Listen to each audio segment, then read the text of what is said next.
기도하겠습니다. 하나님 아버지 감사합니다. 하나님의 말씀 앞에 섭니다. 하나님의 말씀을 듣습니다. 그 말씀을 마음에 새기며 우리가 영적으로 깨어나고 성령 충만하고 하나님이 주시는 은혜의 날개를 달고 힘껏 비상하는 우리 모든 성도들 되게 하옵소서.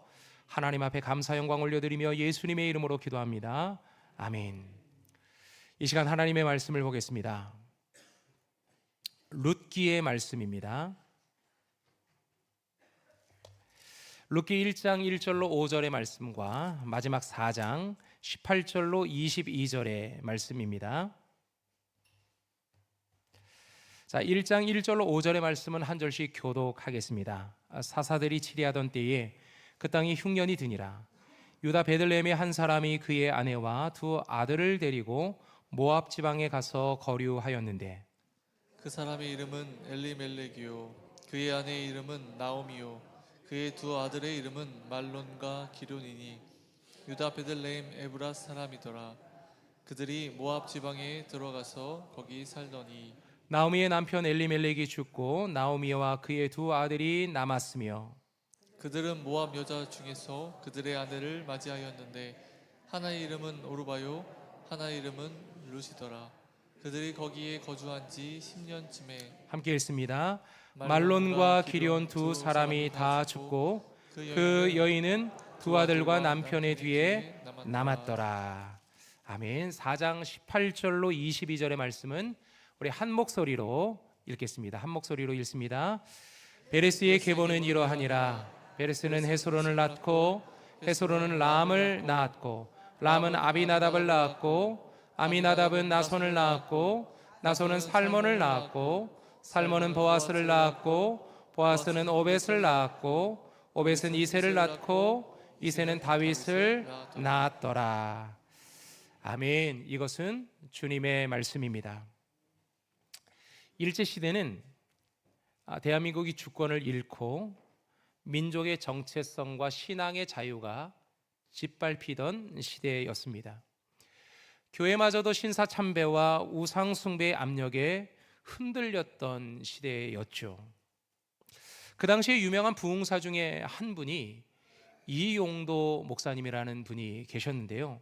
그는 감리교 목사로서 철저한 회개와 하나님의 사랑을 설교했던 부흥사였습니다. 그가 어느 날 부흥회에서 설교하기 위해서 단상에 올라가 섰는데요. 성경을 펴지도 못하고 단상 위에서 우는 거예요. 그날 예배를 드리기 위해서 부흥회를 참석했던 많은 성도들 앞에서 설교하기 위해서 섰는데 설교는 하지 못하고 울고 계신 거예요. 그 모습을 지켜보던 많은 성도들이 함께 웁니다. 그래서 그 예배는 설교 없이 눈물과 회개의 기도로 마쳤다고 합니다. 이용도 목사님의 눈물은 어떤 눈물이었을까요? 죄에 대한 탄식뿐만 아니라 나라를 잃은 백성들의 고난에 대한 애통의 눈물이었습니다. 나라를 잃은 백성들의 삶은 마치 들판에 비가 내리지 않는 영적인 가뭄의 땅과도 같았어요. 사람들은 일지의 억압 속에서 하루하루 살아내기가 급급했고 신앙조차도 형식과 타협 속에 메말라 가고 있었어요. 이런 민족적인 흉년과 영적인 흉년을 맞은 성도들을 바라보며 애통하며 흘린 눈물이었습니다. 이런 상황이 오늘 우리의 시대에도 동일하게 이어지고 있다고 생각이 됩니다. 나라의 정치와 경제적 상황들이 우리의 삶을 흉년으로 만들고 있습니다. 가정의 형편과 상황들도 벌써 몇 년째 우리를 흉년으로 내몰고 있는지도 모릅니다. 지금 여러분의 인생은 흉년의 시간을 맞고 있습니까? 아니면 풍년의 시간을 맞고 있습니까? 가나안 땅에 정착하며 살던 이스라엘 백성들에게 흉년이 찾아왔습니다. 흉년의 정도가 어느 정도였을까요? 당시 떡집이라고 불렸던 풍요로운 도시 베들레헴이 흉년이 찾아올 정도였으니 흉년의 정도는 엄청난 흉년이었을 겁니다. 오늘 보면 1장 1절의 말씀을 한번 보실까요? 본문을 시작하면서 이 룻기의 분위기가 어떤 분위기였는지를 보여주고 있는 장면이 1장 첫 마디부터 이렇게 시작합니다. 사사들이 치리하던 때에 그 땅에 흉년이 드니라. 이 흉년으로 인해서 인생의 흉년과 가정의 흉년으로 이어진 한 가정의 이야기가 등장하는데 바로 나오미의 가정입니다. 나오미의 가정이 남편과 두 아들과 함께 흉년을 피하기 위해서 모압으로 이주를 했어요. 부푼 꿈을 안고 더 나은 삶을 위해서 모압으로 건너가 살았어요. 그런데 이주한 지 10년 정도 되었을 때 남편도 죽고 두 아들마저 모두 다 죽습니다. 흉년을 피해보겠다고 모압 땅까지 들어와서 살았는데 낯선 이국 땅에서 과부가 되었고 두 아들마저 모두 잃은 가정이 되어버렸어요. 과부만 셋이 남는 가정이 된 거죠. 누가 돌보지 않으면 살 수 없는 인생의 큰 흉년을 맞이하게 된 겁니다.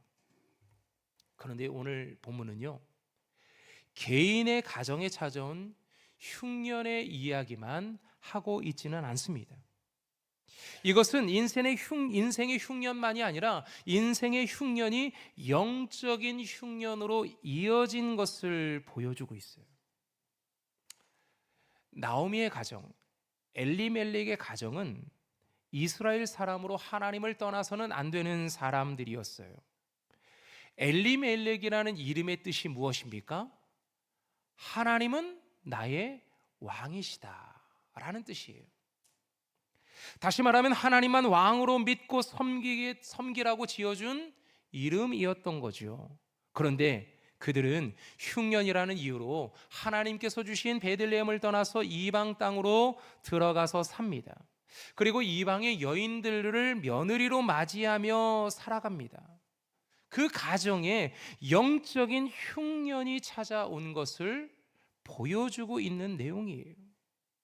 그런데 이것은 이 가정의 흉년만을 말하고 있는 것이 아니라 이스라엘 땅에 정착하며 살고 있는 모든 이스라엘 사람들의 영적인 흉년까지도 확장해서 보여주고 있어요.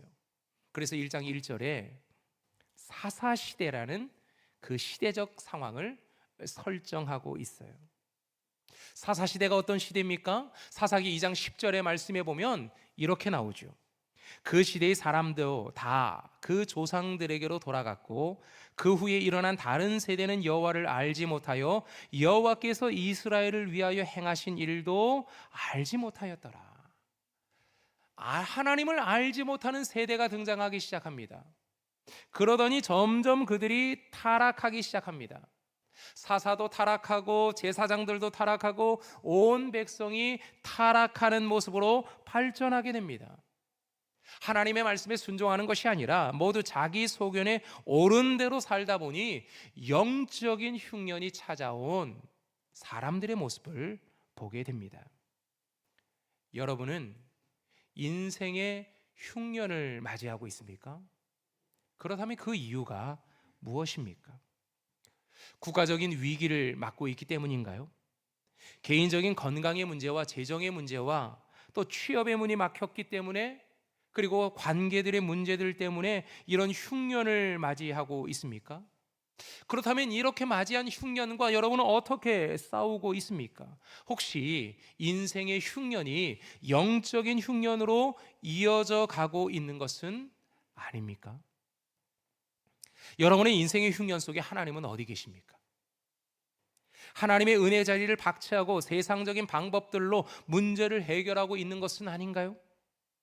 하나님의 은혜의 자리를 떠나서 동굴 깊숙한 곳에 들어가 숨어 있는 것은 아닙니까? 하나님을 떠나서 이런 방법 저런 방법을 찾아갔더니 인생의 흉년이 해결되었습니까? 나오미의 인생처럼 더 깊고 더 큰 흉년을 맞고 있는 것은 아닌가요? 인생의 흉년을 만났던 욥은 기도하며 몸부림쳤어요. 인생의 흉년을 만났던 요셉은 하나님과 동행하는 삶을 살았습니다. 인생의 흉년을 만났던 다니엘은 거룩함을 지켜내며 사자굴 속에서도 하나님과 함께 했습니다. 인생의 흉년이 영적인 흉년으로 이어지지 않기를 바랐던 거예요. 인생의 흉년을 맞을수록 오히려 영적인 풍년이 시작되기를 소망했던 거죠. 우리의 신앙의 선배들은 문제만 생기면 보따리 싸들고 기도원으로 올라갔어요. 기도원에서 몇 날 며칠 금식하면서 산에 올라가 기도하고 작정하며 기도하고 사생 결단하며 기도했습니다. 그래서 인생의 흉년이 영적인 흉년으로 이어지지 않도록 애를 썼어요. 영적인 풍년이 인생의 풍년으로 이어지기를 소망하면서 회복되기를 소망하며 하나님 앞에 기도했던 거죠. 그래서 인생의 역전을 맞은 사람들의 이야기가 참 많이 있습니다. 기적의 21일 특밤을 소개하면서 많은 간증자들이 나온다고 말씀을 드렸는데요, 오늘부터 이제 말씀을 들어보시면 많은 간증자들의 이야기가 나옵니다. 인생의 흉년을 만났던 사람들이 어떻게 인생의 풍년으로 그의 삶이 바뀌었는지에 대한 이야기가 나올 거예요. 어제의 특밤에서도 히스기야의 이야기를 통해서 국가의 절체절명한 어떤 어려움들을 만난 그 인생의 문제, 국가적인 문제, 자신의 질병의 문제 앞에 어떻게 이 문제를 해결해야 되는 그 인생의 흉년의 문제를 하나님께서 풍년으로 바꾸어 주신 이야기가 어제 우리가 들었던 말씀 속에서 등장하게 됩니다. 여러분의 인생에도 인생의 흉년이 풍년으로 바뀌기를 소망합니다. 하나님께서 우리 인생을 그렇게 이끌어 가시기를 원합니다. 룻기의 말씀의 주인공은 사실 나오미가 아니라 룻입니다. 흉년의 인생이었던 그가 풍년의 인생으로 바뀐 이야기가 이 룻기의 말씀입니다. 그래서 여러분들이 오늘 예배를 드리고 나가서 집에 돌아가셨을 때 이 룻기의 말씀을 한번 읽어보셨으면 좋겠어요. 굉장히 드라마틱하게 이 말씀들이 진행되어 가고 있는데요, 인생의 흉년을 맞은 이들에게 필요한 것이 뭘까요? 여러분들이 인생의 흉년을 맞았을 때 정말 필요한 것들이 뭐였습니까? 위로입니다. 그래서 나오미는 위로를 받기 위해서 고향 땅 베들레헴으로 가고 싶었어요. 왜냐하면 그곳에는 친척도 있죠, 친구들도 있어요. 아무래도 말이 통하고 문화가 통하고 종교가 통하면 좀 더 위로가 되기 때문에 그는 고향 땅으로 가고 싶었어요. 그래서 나오미는 며느리 오르바하고 룻에게 자기를 따르지 말고 모압 땅 부모에게로 돌아가서 그곳에서 제가하며 살아라. 남편을 잃은 그들에게도 위로가 필요했기 때문에 자기의 고향으로 가라고 그렇게 말한 거죠. 그래서 오르바는 그렇게 부모에게로 돌아갑니다. 하지만 룻은 돌아가지 않았어요. 그러면서 그가 이렇게 말하는 장면이 하나 나오는데요, 여러분 이 말씀은 꼭 성경에 꼭 체크를 해두시고 반드시 기억하시길 바랍니다. 룻기 1장 16절로 17절의 말씀인데요, 여러분 우리 같이 한번 읽어보실까요? 룻기 1장 16절로 17절의 말씀입니다. 룻이 이르되 내게 어머니를 떠나며 어머니를 따르지 말고 돌아가라 강권하지 마옵소서. 어머니께서 가시는 곳에 나도 가고 어머니께서 머무시는 곳에 나도 머물겠나이다. 어머님의 백성이 나의 백성이 되고 어머님의 하나님이 나의 하나님이 되시리니 어머니께서 죽으시는 곳에서 나도 죽어 거기 묻힐 것이라. 만일 내가 죽는 일 외에 어머니를 떠나면 어머니 여호와께서 내게 벌을 내리시고 더 내리시기를 원하나이다 하는지라. 아멘. 대단한 결심 아닌가요? 고향을 떠나서 낯선 땅에 들어가고 자기 신을 떠나서 여호와 하나님만을 섬기겠다고 말하는 결심이에요. 룻이 어떻게 이런 결심을 하게 된 걸까요? 거기 가면 뭐 연료비라도 세워줍니까? 그리고 집에 돌아가도 그를 맞아줄 부모가 없어서인가요? 돌아가더라도 재혼할 여건이 마련되지 않았기 때문인가요? 아니면 그가 하나님을 믿어서인가요? 그가 어떻게 이런 고백을 하며 끝까지 시어머니를 따르게 되었을까요? 룻은 시어머니를 통해서 지금 하나님을 보고 있습니다. 시어머니를 통해서 이스라엘 백성들을 보고 있습니다. 그가 바라보는 세상은 시어머니를 통해서 보는 세상이었어요. 어머니를 신뢰하고 좋아하니까 하나님도 믿고 이스라엘 백성도 믿어보겠다, 이렇게 말하고 있는 겁니다. 극히 인간적인 마음으로부터 시작된 그 하나님을 향한 믿음이 조금씩 성장해 가는 것을 보는 거예요. 하나님을 믿었기 때문에 시어머니와 함께 가겠다는 게 아니에요. 자기 민족보다 이스라엘 민족이 더 좋아 보이기 때문에 그 민족으로 가겠다는 것이 아닙니다. 시어머니를 통해서 하나님을 만나고 시어머니를 통해서 이스라엘 백성들을 만나겠다는 거예요. 그러면 나도 갈 수 있다는 거죠. 여러분, 사람들이 교회를 어떻게 평가할까요? 누구를 보면서 교회를 평가할까요? 저는 사람들이 교회를 평가하는 첫 번째가 부모라고 생각합니다.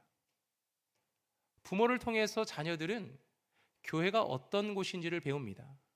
부모를 통해서 하나님이 어떤 분인지를 알게 되고 느끼게 되고 조금씩 점차적으로 하나님을 만나가게 됩니다. 근데 부모가 교회에 대해서 부정적이에요. 교회 다녀봐야 다 소용없다.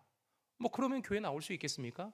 부모도 교회 다녀봐야 소용이 없는데 자녀들은 왜 그 자신들의 아까운 시간과 아까운 물질을 교회를 위해서 바치고 투자를 하겠습니까? 교회 안에서 목사, 장로, 권사, 여러 많은 직분자들이 있는데 부모가 내뱉은 그 말들을 통해서 자녀들은 그 말을 그대로 목사를 바라보고 장로를 바라보고 권사를 바라보고 모든 집사님들을 다 바라보게 되어 있습니다. 그런 부정적인 시각을 가지고 목사를 바라보기 시작하면요, 설교가 들어올 리가 없죠. 교회를 바라보면 교회 안에 있는 모든 성도들이 마음에 들 리가 없죠. 그럼 부정적인 마음으로 이 자리에 앉아 있는데 어떻게 말씀이 들어오고 말씀을 통해서 신앙이 뿌리를 내리고 신앙이 성장해 갈 수가 있겠습니까? 제일 첫 번째 평가는 우리 자녀들이 어떻게 교회를 평가하느냐, 부모를 통해서 교회가 어떤 곳인지를 알게 된다는 거예요. 그리고 두 번째는 시어머니를 통해서 교회가 평가됩니다.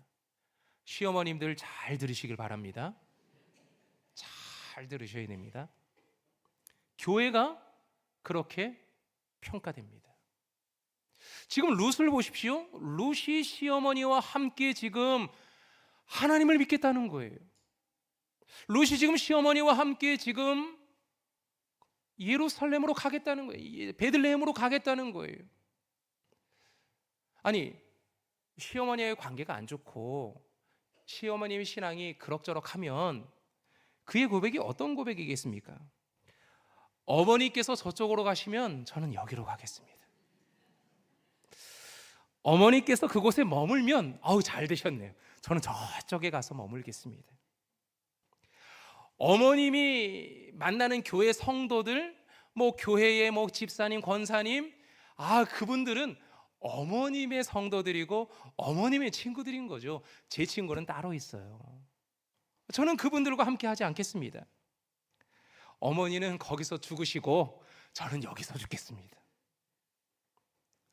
룻이 이렇게 얘기하지 않았겠습니까? 여러분, 룻의 고백은 굉장한 고백입니다.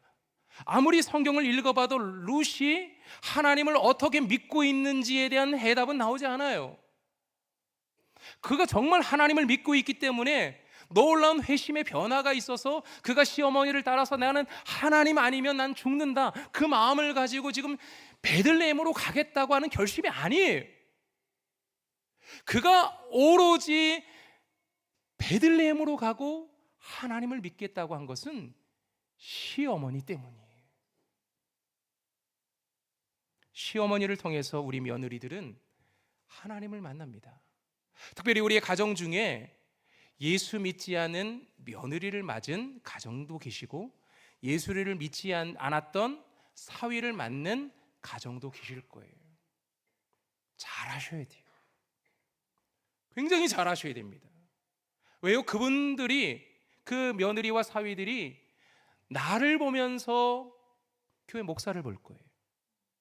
나를 보면서 교회 장로님들을 보실 겁니다. 나를 보면서 교회가 어떤 곳인지를 보게 될 거예요.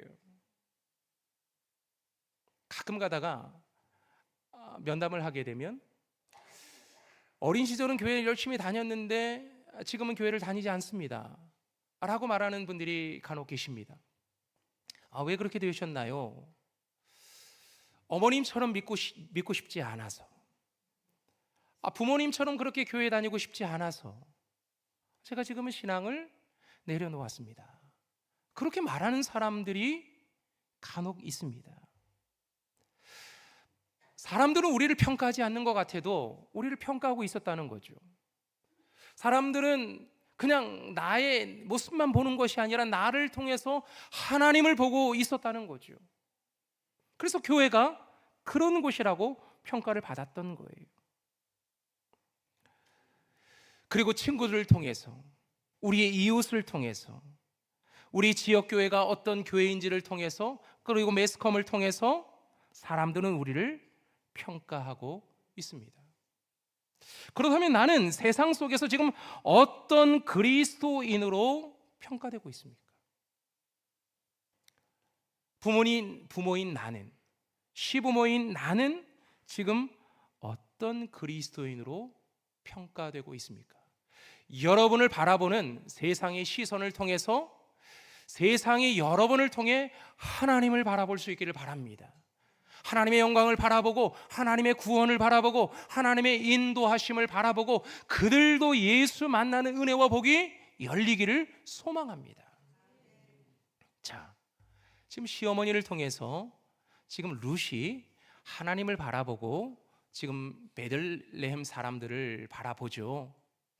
그리고 나서 그가 결심을 하고 그가 부모를 따라가게 되는데요, 서서히 풍년의 조짐이 보이는 것이 성경 속에 등장합니다.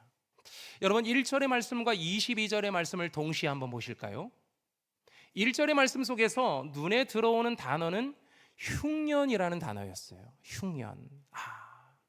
이 룻기의 말씀을 읽으면서 느껴지는 것은, 사람 살기 힘든 세상이 되었구나, 룻기가 참 어려운 얘기를 하기 시작하는구나 하면서 룻기의 분위기를 우리가 읽을 수 있는데요, 근데 1장이 끝나는 마지막 22절의 말씀에 보면 추수라는 단어가 등장합니다.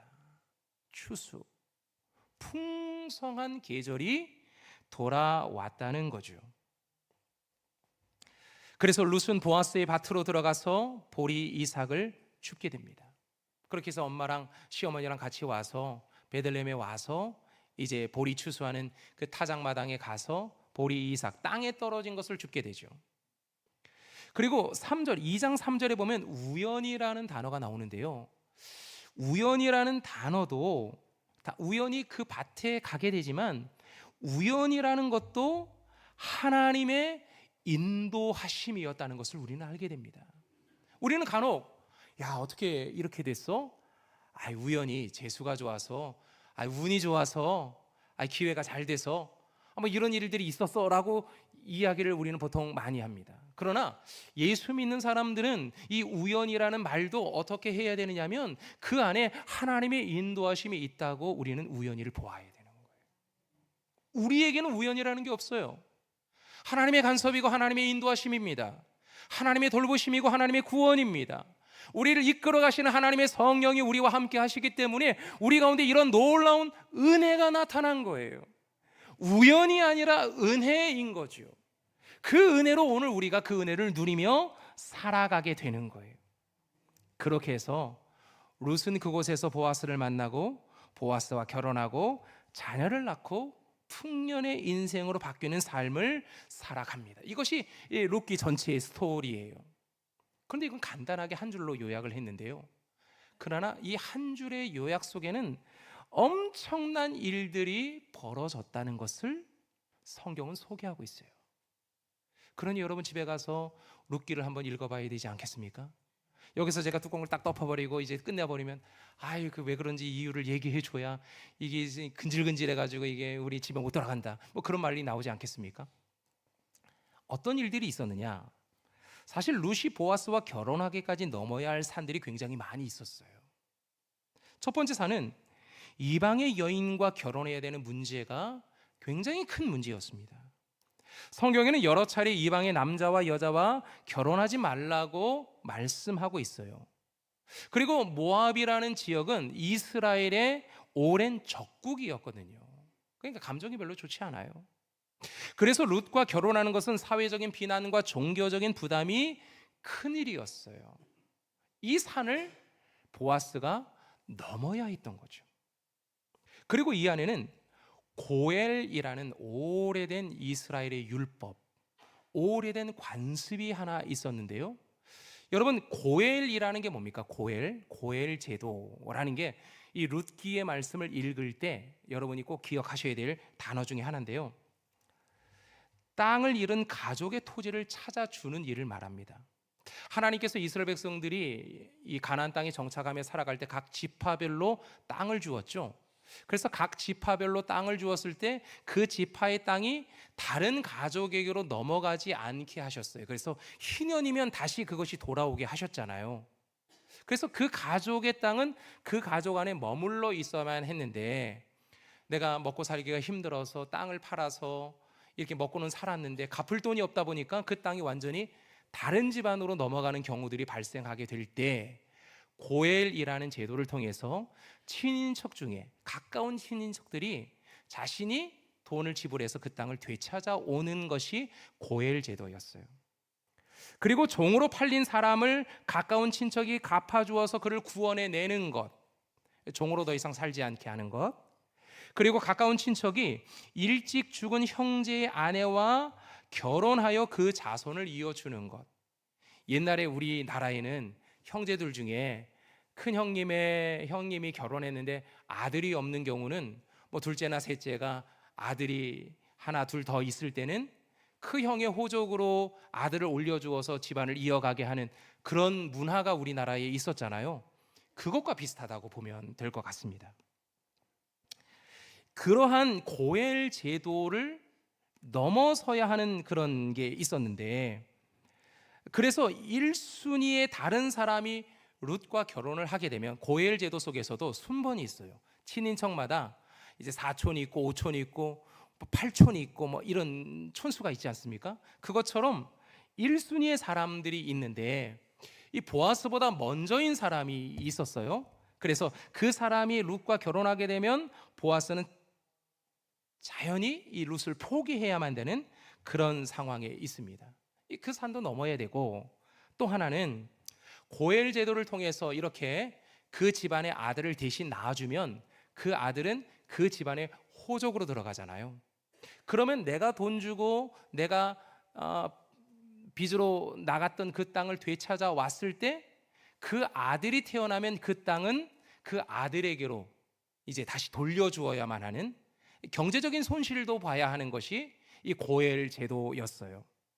여러 많은 제약들이 있었던 거죠. 그럼에도 불구하고 보아스는 룻을 아내로 맞이하여 결혼합니다. 룻의 결심과 보아스의 용기 있는 결단이 흉년의 인생을 풍년으로 바꾼 거죠. 나오미의 가정은 흉년의 인생의 가정이었어요. 룻의 인생도 흉년의 인생이었어요. 하지만 그가 결혼함으로 인해서 아들을 낳게 되고 그 집안을 이어가는 풍년의 인생으로 바뀌게 되고, 보아스도 마찬가지였어요. 보아스도 나이가 많이 들었는데 집에 아들이 없어서 가문을 이어갈 수가 없었거든요. 근데 룻을 통해서 아들을 낳은 그 아들을 통해서 가문을 이어가는 그 이야기로 풍년이 이어지는 가정의 모습이 오늘 본문 속에 보여집니다. 자, 18절로 22절의 말씀을 다시 한번 보시면 족보가 나오죠. 보아스의 가문의 족보가 나옵니다. 그 가문의 족보 속에서 눈에 들어오는 인물 하나가 있는데요. 그 인물이 22절 마지막 절에 누굽니까? 다윗이라는 인물이 들어와요. 근데 다윗의 가문에 누가 태어나셨습니까? 예수 그리스도가 태어납니다. 흉년의 가정이었고 자손이 없는 가정이었는데 하나님께서 이 가정에 자손을 주시더니 그 가정에 누가 태어나느냐? 다윗이 태어나고 다윗의 가문에 예수 그리스도가 태어나는 인생의 풍년이 영적인 풍년으로 이어지는 놀라운 은혜가 이 가정 속에 있었어요. 룻의 결심과 보아스의 용기 있는 결단을 통해서 하나님께서 주신 그 은혜의 기회를 그들이 잘 살려서 흉년의 인생이 풍년의 인생으로 바뀐 거죠. 우리의 인생도 흉년이었어요. 아담의 범죄 이후에 죄인의 모습으로 태어났고 하나님의 심판과 저주 아래에 놓여져 있었어요.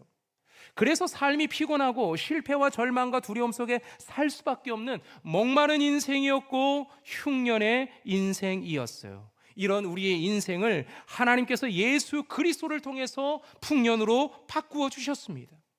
예수 그리스도를 통해서 우리의 죄와 더러움을 씻어 주셨어요. 죽음과 절망 속에 살 수밖에 없는 우리들에게 영원한 생명과 풍성한 삶을 허락해 주셨어요. 예수 안에 있는 자에게는 결코 정죄함이 없다. 주님이 선포해 주셨고 하나님께서 우리를 구원하여 회복하여 풍성한 삶을 맛보며 살게 하셨어요. 사탄이 더 이상 우리를 공격할 수 없도록 사탄의 머리를 완전히 밟아 무능력하게 만들어 주셨어요. 신랑 되신 예수께서 우리를 신부로 맞아 주셨습니다. 죄가 많고 자격 없는 우리를 신부로 맞아주시면서 죄의 옷은 벗겨주시고 의로움의 옷을 입혀주시며 우리와 친밀한 연합을 이루어 주셨어요. 이것으로 우리는 풍성한 삶, 풍년의 삶을 살게 하신 거죠. 그래서 우리는 하나님을 자랑하는 간증의 주인공이 되게 하셨습니다. 이 은혜가 저와 여러분에게 있기를 소망하는 거예요. 그 은혜의 자리로 여러분을 초청하고자 흉년의 인생을 맞은 우리들의 인생이 풍년으로 바뀌어지기를 소망하며 은혜의 단비와 은혜의 소낙비가 내리기를 소망하기 때문에 여러분들에게 기적의 21일 특별한 밤 예배에서 함께 예배하자고 여러분을 초청한 거예요. 벌써 이 예배는 제가 알기로는 몇십 년 된 예배로 알고 있는데 다른 교회에서 하는 행사였기 때문에 제가 이런 예배를 어떻게 참여해야 되나 머뭇머뭇거리다가 이번에 결단하면서 우리 성도들과 함께 이렇게 예배하고자 했던 거거든요. 첫 번째 예배를 드리면서 첫날에 예배를 드리면서 그때는 히스기야, 병들었던 히스기야의 이야기를 통해서 무릎으로 기도하라, 하나님 앞에 그 두려움을 맡겨드리면서 하나님 앞에 기도하면 하나님께서 놀라운 기적을 베풀어 주신다. 그 말씀의 내용이었어요. 그리고 참 마음에 와닿는 말이 하나 있었는데 눈물의 기도는 눈물을 멈추게 한다는 거였어요. 기억나십니까 여러분? 어제 말씀 속에 눈물의 기도, 울 수밖에 없어서 울면서 기도할 수밖에 없는데 그 눈물의 기도는 결국 우리 인생의 눈물을 멈추게 한다는 거예요. 그 은혜를 저와 여러분 모두가 다 맛보고 싶은 거예요. 그래서 하나님을 깊이 만나고 하나님을 자랑하는 간증의 주인공이 우리가 되자, 그런 마음 속에서 여러분을 이 예배의 자리로 초청하는 거예요. 여러분 오늘 저녁에도 8시에 예배가 시작합니다. 아마 온라인 링크는 한 6시나 6시 반 정도부터 온라인 링크가 갈 건데 그때 딱 눌렀을 때 왜 아무것도 안 나와?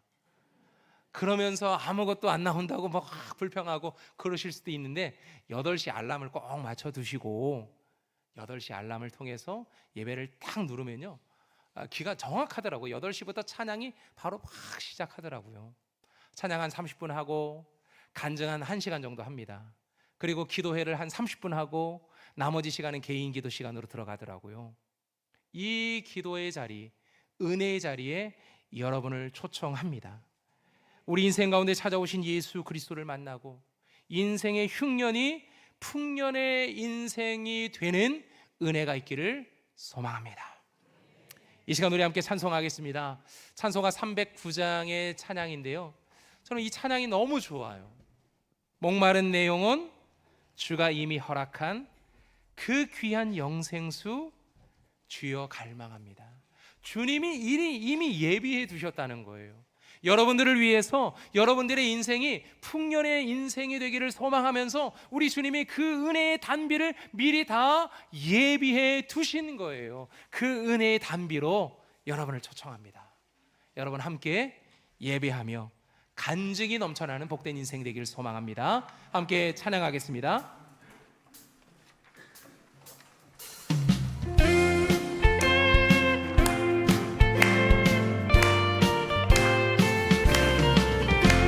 목마른 내 영혼 주가 이미 허락한 그 귀한 영생수 주여 갈망합니다. 그 약속 따라서 힘써 간구하오니 오 주여 내 기도 어서 들어주소서. 예수의 사랑 예수의 사랑 바다 물결같이 내게 임하니 영광의 물결에 온전히 쌓여서 내 영혼의 기쁨 한량없도다. 주 내게 약속한 큰비 내려주시려 은혜의 저물은 건너편에 떠올라 그 귀한 징조가 내게 밝히 보이니 나 힘을 다하여 주께 간구합니다. 예수의 사랑 예수의 사랑 바다 물결같이 내게 임하니 영광의 물결에 온전히 쌓여서 내 영혼의 기쁨 한량없도다. 은혜의 소낙비 지금 흡족히 되려 구원의 큰 강물 흘러차고 넘쳐서 내 주한 모든 죄 모두 씻어버리니 나 지금 은혜를 충만하게 받았네. 예수의 사랑 예수의 사랑 바다 물결같이 내게 임하니 영광의 물결에 온전히 쌓여서 내 영혼의 기쁨 한량없도다. 그 차고 넘치는 주의 은혜에 보며 힘차게 밀려와 내게 만족합니다. 오 할렐루야로 힘써 찬송하오니 내 마음의 기쁨이 항상 충만합니다. 예수의 사랑 예수의 사랑 바다 물결같이 내게 임하니 영광의 물결에 온전히 쌓여서 내 영혼의 우리 3절 4절 양호합니다. 은혜의 소낙비 지금 흡족히 되어 구원의 큰 강물 흘러차고 넘쳐서 주간 모든 죄 모두 씻어버리니 나 지금 은혜를 충만하게 받았네. 예수의 사랑 예수의 사랑 바다 물결같이 내게 임하니 영광의 물결에 온전히 쌓여서 내 영혼의 기쁨 한량없도다. 그 차고 넘치는 주의 은혜에 물려 힘차게 밀려와 내게 만족합니다. 오 할렐루야로 주를 찬송하오니 내 마음의 기쁨이 항상 충만합니다. 예수의 사랑 예수의 사랑 바다 물결같이 내게 임하니 영광의 물결에 온전히 쌓여서 내 영혼의 기쁨 한량없도다. 할렐루야. 하나님의 은혜의 물결이 은혜의 소낙비가 여러분의 인생 가운데 가득 넘치기를 원합니다. 지금은 흉년의 인생일지 모릅니다. 우리의 가정의 재정적인 문제, 건강의 문제, 자녀의 문제, 관계의 문제, 수많은 어려움의 문제들이 우리 인생에 찾아오는 흉년일지도 모릅니다. 하지만 이 흉년의 인생이라도 이 흉년의 인생이 영적인 흉년으로 이어지지 않기를 소망합시다. 그래서 하나님 앞에 매어 달려서 기도하는 거예요. 예배의 자리가 열리잖아요. 그러면 아멘 하면서 참여하는 겁니다. 참여하는 거예요. 은혜의 소낙비가 강하게 내리고 있는데 나는 그 소낙비 안에 들어가지 못해서 여전히 갈증이 나고 메말라하고 지쳐있는 우리의 인생으로 살아가는 것이 아니라 하나님의 은혜를 주실 때 참여하는 거예요. 여러분 21일간의 이 작정하는 이 예배 가운데 참여해 보십시오. 분명히 하나님이 여러분의 인생을 만져주십니다. 하나님이 은혜를 주십니다. 내 인생을 풍년의 인생으로 바꿔주십니다. 그 은혜를 소망하십시다. 그렇게 하나님 앞에 사모하며 예배하며 나가는데 하나님이 은혜를 안 주시고 누구에게 은혜를 주시겠습니까? 하나님을 소망하십시오. 하나님을 갈망하십시오. 깊은 영적인 침체에 빠져 있습니까? 깊은 우울증에 빠져 있습니까? 정말 사람 만나는 것이 귀찮고 누가 내 사정 알까봐 두려움 속에 살아가고 있는 것은 아닙니까? 하나님이 여러분의 인생 가운데 찾아오시기를 소망하고 우리 인생을 만져주시기를 소망합니다. 이 시간 우리 함께 기도하겠습니다. 기도할 때 하나님 내 인생 가운데 찾아와 주십시오. 흉년의 인생 가운데 찾아와 주셔서 풍년의 인생으로 바뀌게 해주십시오. 이번 예배를 통해서 기적의 21일의 예배를 통해서 하나님을 깊이 만나게 하여 주시고 나도 간증의 주인공이 되게 하여 주시옵소서. 하나님을 자랑하는 사람이 되게 하여 주시옵소서. 우리 가정이 영적으로 풍성해지게 하여 주시옵소서. 이 시간 우리 함께 한 목소리로 기도하겠습니다. 하나님 아버지, 우리의 가정이 흉년을 만난 우리의 인생이 우리의 일터가 하나님의 은혜로 풍성하기를 소망하며 하나님 앞에 예배하며 나아가기를 원합니다. 아버지 기적의 21일의 예배를 통해서 우리가 예배의 자리를 사모하며 그 자리로 나아갑니다. 가족이 함께 예배하게 하여 주옵소서. 아버지 하나님 우리의 자녀들과 함께 예배하게 하여 주시옵소서. 아버지 우리가 함께 예배할 때에 하나님의 임재를 경험하며 은혜의 소낙비를 경험하며 아버지 하나님의 말씀을 경험하며 우리의 인생이 뜨거워지는 역사가 이루어지도록 아버지 하나님 함께하여 주시옵소서. 아버지 우리 성도들이 예수 만나기를 원합니다. 풍성한 은혜의 담비를 경험하기를 원합니다. 폭포수같이 쏟아지는 하나님의 기적을 경험하기를 원합니다. 우리의 삶에 하나님께서 꽃을 피워주시고 잎을 열매를 맺히게 하여 주시며 풍년의 인생으로 바꿔주시는 하나님을 우리가 만나기를 소망하오니 아버지 하나님여 도와주시고 역사하여 주시옵소서. 오늘도 주님 안에 우리가 온전히 회복되기를 원하고 하나님을 예배하는 사람, 하나님의 은혜 안에 머물러 가는 사람, 내 영혼의 기쁨이 끝이 없는 그 믿음의 고백이 날마다 이루어지는 모든 성도들이 되기를 원하오니 아버지 하나님이여 찾아와 주시고 말씀하여 주시옵소서. 아버지 하나님 우리가 믿음으로 고백하는 이 고백 속에 하나님의 임재를 경험하기를 원하고 주님의 만지심을 경험하기를 원하오니 아버지 하나님 함께하여 주시옵소서. 하나님의 은혜의 소낙비가 우리 모두 가운데 임하기를 소망하고 그 은혜의 소낙비 안에 들어가 주님이 주시는 생명을 경험하기를 원하오니 함께하여 주시옵소서. 예수님의 이름으로 기도드리옵나이다. 아멘. 다 함께